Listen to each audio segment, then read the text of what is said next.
নমস্কার বন্ধুরা, লবঙ্গ চ্যানেলে আপনাদের স্বাগতম। আমাদের আজকের রেসিপি শুটকি মাছ।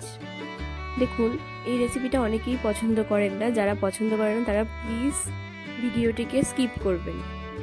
প্রথমেই শুটকি মাছগুলোকে সেদ্ধ করে ভালো করে কাটা ছাড়িয়ে তাতে লবণ হলুদ দিয়ে সর্ষের তেলে ভালো করে ভেজে নেওয়া হয়েছে। সঙ্গে আলু ঝিরিঝিরি করে সেটাও লবণ হলুদ দিয়ে ভেজে নেওয়া হয়েছে।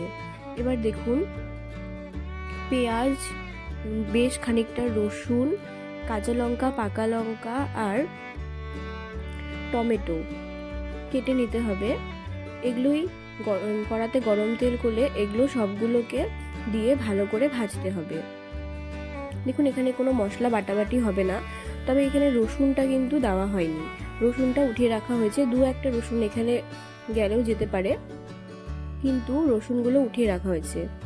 এরপরে দেখুন, লবণ আর হলুদ দিয়ে এটাকে সুন্দর করে ভাজতে হবে, একদম কড়কড়া করে ভাজতে হবে।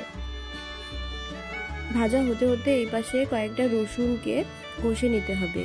এই রসুনগুলোই ওখান থেকে উঠিয়ে রাখা হয়েছিল। রসুনগুলো ঘষে ওই মশলার মধ্যে দিয়ে দিতে হবে।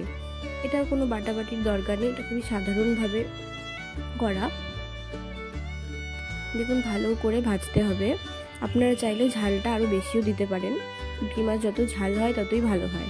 এগুলো কিন্তু লম্বা শুটকিগুলো, ওটাকে কি বলে ঠিক জানা নেই আমার। দেখুন, ভাজা যখন কড়কড়া হয়ে যাবে তখন শুটকি মাছ আর ভেজে রাখা আলুগুলো দিয়ে ভালো করে নাড়তে হবে। বেশ অনেকক্ষণ নাড়াচাড়া করার পর জল দিয়ে দেবেন। জল দিয়ে এরপর লঙ্কার গুঁড়ো দিয়ে দেবেন। লঙ্কার গুঁড়োটা আপনারা চাইলে আগেও দিতে পারেন, এখানে এই টাইমে দেওয়া হয়েছে।